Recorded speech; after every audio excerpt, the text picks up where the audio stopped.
এই দেখো, এটা কি বলো তো? এটা একটা ফেমাস কোরিয়ান ফুড, টবকি বা রাইস কেক। উচ্চারণ একটু এদিক ওদিক হতে পারে, তার জন্য সরি। আজ আমি ফার্স্ট টাইম বানিয়েছিলাম টবকি বা রাইস কেক। যারা আমার মতো K drama K pop fan, specially ভিডিওটা তাদের জন্য। চলো তোমাদের সাথে আজকে রেসিপিটা শেয়ার করা যাক। খেতে দারুণ টেস্টি হয়েছিল। টবকি বা রাইস কেক বানানোর জন্য আমাদের প্রথমে চালের গুঁড়ি বা রাইস ফ্লাওয়ার নিতে হবে, তার মধ্যে একটু নুন মিশিয়ে নিতে হবে, ভালো করে মিক্সড করে নিতে হবে। তারপর একটু গরম জল দিয়ে সেটিকে ভালো করে মাখিয়ে নিতে হবে। যেভাবে আমরা আটা ময়দা মাখি সেইভাবে মাখাতে হবে। এখানে আমার মাখা হয়ে গেছে, দেখো একটা ডো তৈরি করে নিয়েছি। এবার নেক্সট স্টেপ হবে কাটিং করতে হবে। কাটিং করার জন্য প্রথমে হাতের মাধ্যমে এইভাবে আমাদের শেপ দিতে হবে। প্রথমে ভালো করে হাতের মাধ্যমে লম্বা লম্বাভাবে করে নিতে হবে, তারপরে ছুরির সাহায্যে সেটিকে কাটিং করতে হবে। এই যে এখানে আমি কাটিং করে দেখাচ্ছি, এখানে কাটিং করে নিয়েছি। এইভাবে লম্বা লম্বা করে কাটতে হবে। লম্বা লম্বাভাবে কেটে নিয়ে প্রথমে একটু জল গরমে বসিয়ে দিয়েছিলাম। জল গরম বসানোর পর আমি যে কাটিং করেছিলাম সেগুলো আমি গরম জলের মধ্যে দিয়ে দিচ্ছি।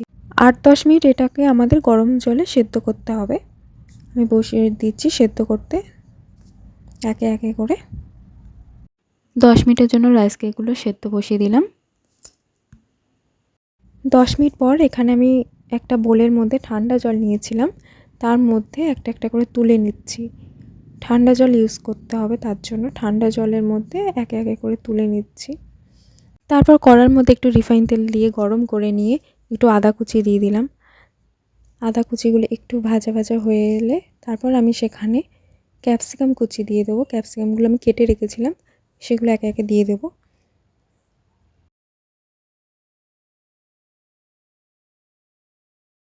তারপর একটু ফ্রাই করে নিলাম ভালো করে নেড়ে চেড়ে। ফ্রাই করে নেওয়ার পর আমি এখানে শেজওয়ান চাটনি ইউজ করছি। ফার্স্টে আমি শেজওয়ান চাটনি দিয়ে দিচ্ছি।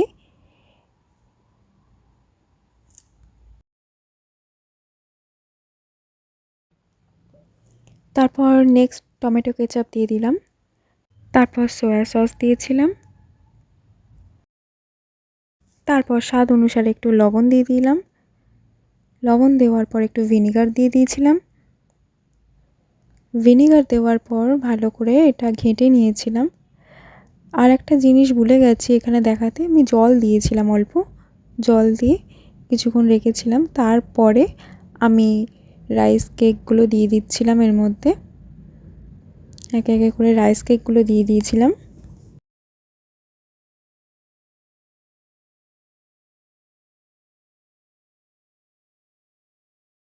সব রাইস কেকগুলো দিয়ে দেওয়ার পর এখানে আমি ভালো করে মিক্সড করে নিয়েছিলাম। মশলার সাথে ভালো করে রাইস কেকগুলো ঘেঁটে মিক্সড করে নিয়েছিলাম। এইভাবে নেড়ে চড়ে